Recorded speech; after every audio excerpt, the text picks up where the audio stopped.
What's going on, guys? It's Jake here. Hope everybody out there is having themselves a wonderful day. Today we are headed downtown Benton Harbor, Michigan to check out something pretty cool. So grab yourself a snack, get yourself a drink, and without any further ado, let's get right into the video. I want to do this really cool video for you guys. I had no idea this place literally was sitting in my backyard. I knew of the building, but I didn't know what the building was, what it used to be. So in this video, I'm going to explain a little bit about that.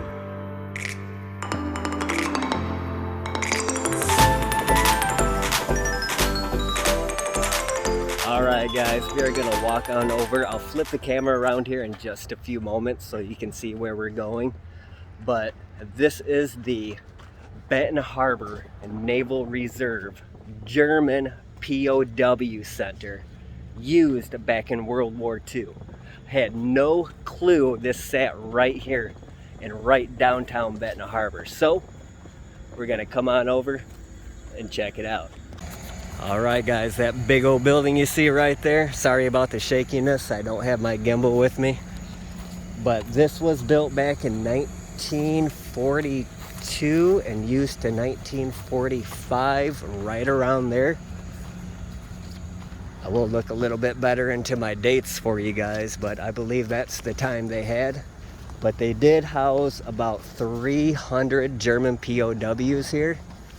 They housed about 5,000 German POWs just over in Battle Creek at the Fort Custer military training base, but they brought in over 400,000 German POWs altogether here in the US. But I absolutely thought this was absolutely amazing.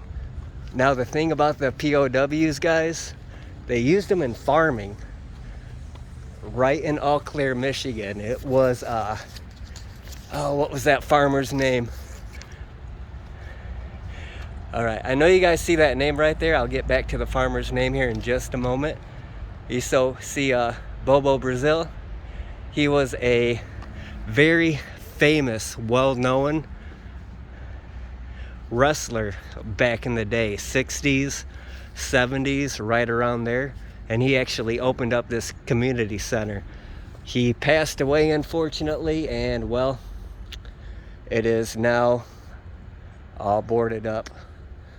It is a historical place, so unfortunately I just can't barge inside, but I'll have to get a hold of the city and see if there's any way that they can let me in to look around. But yeah, absolutely amazing, guys. Had no clue that this literally sat here.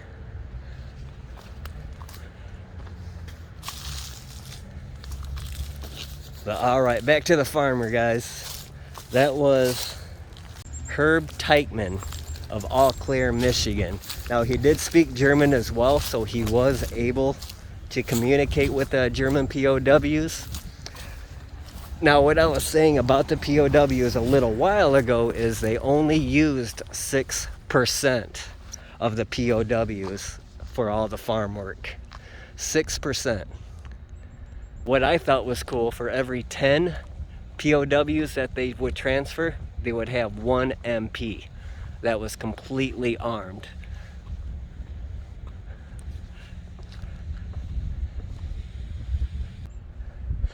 Absolutely amazing, guys. Look at this. But like I did say, I want to definitely get in contact with the city and see if there's any possible way they will let me in here. I'm not getting me a trespassing charge.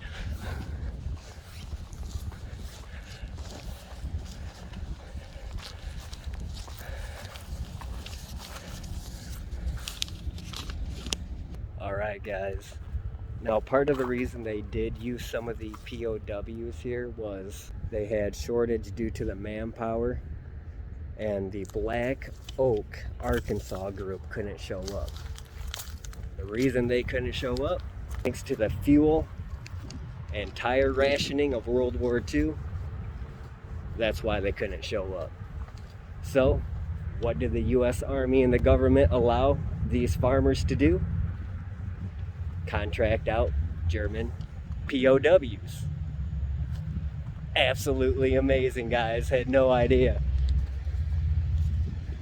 Now, I do have to give props definitely to the farmers who held these guys at their farms. At the end of every year, they would give them warm clothing to go back with. Herb's wife would fix a homemade lunch daily for the POWs, which would consist of either spaghetti or chili. The prisoners would sit beneath a shady tree at a crude dining setup made of boards and fruit crates. Herb and his wife Emily did not know their meals were very different from the meals the German military would serve their prisoners. Watered down soup and hard, moldy bread for their forced work camps. Herb Teichmann looked at the meals as a business tactic to keep the POWs working hard.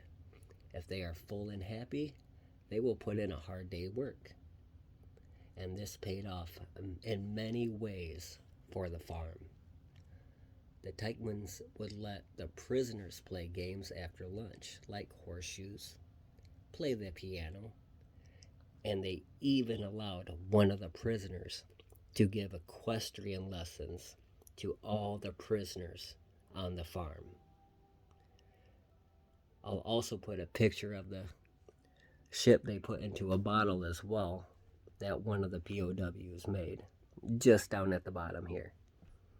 Alright guys, so I was actually pretty stoked to see that this was sitting right here in my backyard, and I only thought it was a community center when it actually has much more of a meaning to it than that. So there are other places here in Berrien County, what do they say, Sodus, Coloma, and Hartford as well. I looked, I could not find anything, but it says that there were POW camps around there, but my internet searches didn't come up with any exact locations. But I'm gonna keep hunting and see what I can come across for you guys. But until then, this is what I got right now. But definitely, like I said, stoked for sure. A German POW camp, guys. 300 of them guys held right here, right there. And 6% of them were used to actually go out and pick apples and peaches for the farmer over in Eau Claire there, the Teichmanns. The farm is actually still working till this day. It's under the same name, the same family. So I would like to get a hold of that farm and maybe go out there and speak with them about a little bit of this. But if that does happen, it's not going to be, you know, something that would be anytime soon. It would be further down the road. But, you know, if you guys like this video, I really appreciate a thumbs up. If you want to subscribe, that's up to you, but a thumbs up really does mean a lot to me, guys. Thanks for watching the video, and most importantly, have a wonderful day. Peace!